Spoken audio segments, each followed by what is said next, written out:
Ipinatutupad na simula ngayong araw ng Department of Trade and Industry o DTI ang price freeze sa lahat ng mga lugar na nasa ilalim ng state of calamity dahil sa Bagyong Mario, aktibidad ng Mayon Volcano at lindol sa Cotabato. Ito ang balita ni Monokson.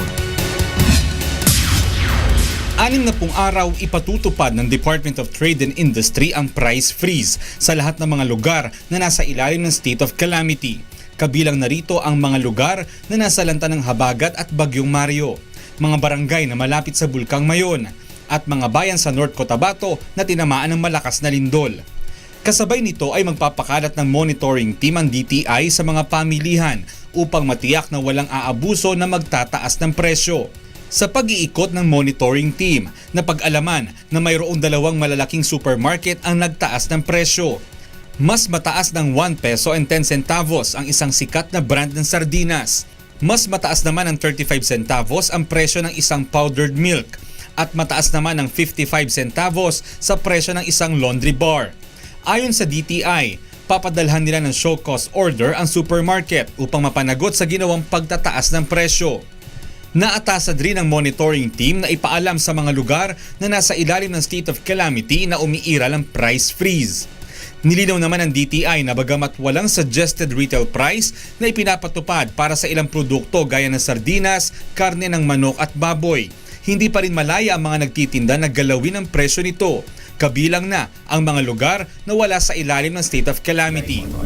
Paalala lang po doon sa mga areas na hindi kasama po sa state of calamity, umiiral po dyan ng suggested retail prices, umiiral din po dyan ng prevailing prices, continuous din po monitoring natin dyan.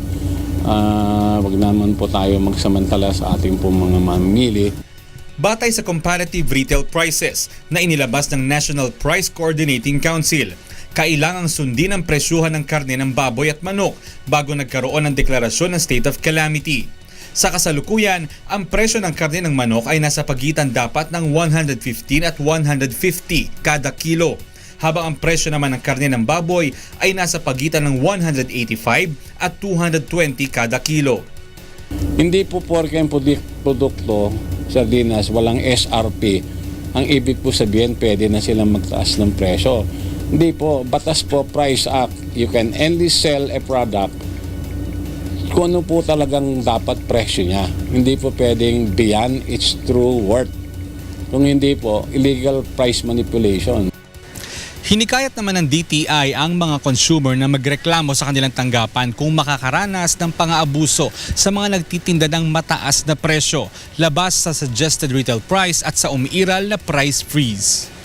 Maaaring tumawag sa DTI hotline number 751-3330 o sa cellphone number 0917-834-3330. Mon Hokson, UNTV News Worldwide.